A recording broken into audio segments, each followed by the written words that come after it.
Hi, I'm Nicole and welcome to my nutrition kitchen. In this video I'm going to show you how to make my hubby's quick bread.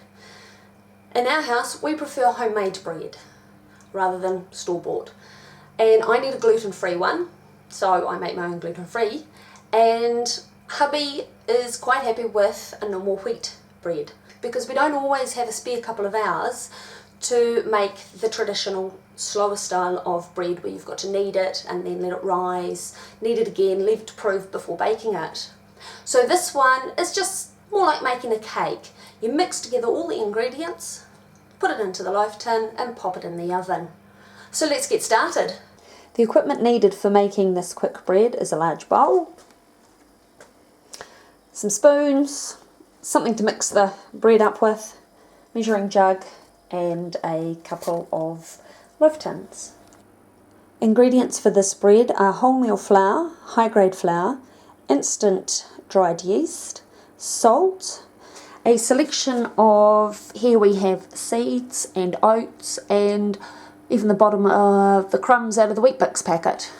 Just adds a bit more flavour and variety. Vinegar, honey, and a sourdough starter.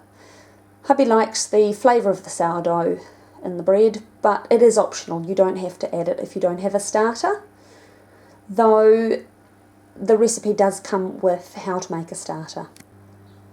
We also need some warm water and just a little bit of boiling water to melt the honey so it will mix in properly. Combine all the dry ingredients in the bowl, give them a mix, so it's all those extra seeds and things are nice and evenly distributed.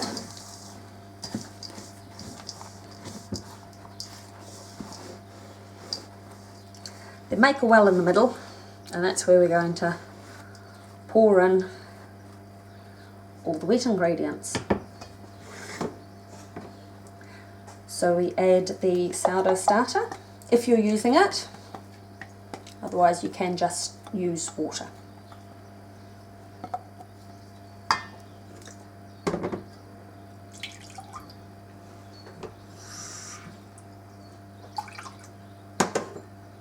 The honey that's been dissolved in a little bit of boiling water, and then the volume made up with hot water from the tap.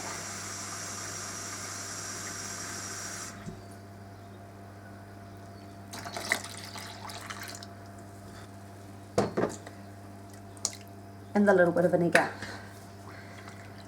Then mix it all really thoroughly to make sure all the dry ingredients are properly mixed in, because you don't want to be finding lumps of flour in the middle of your bread.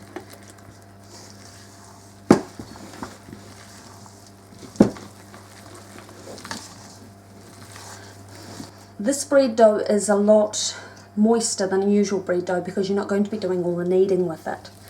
So once you have it all well combined,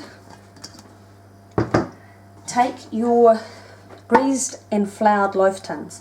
Helps to get the bread out at the other end once it's all cooked.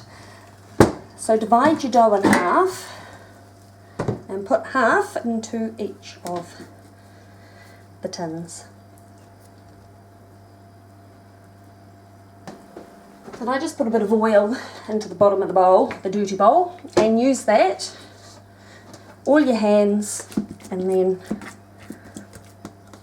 press the bread down nice and evenly, and so it has a nice smooth top.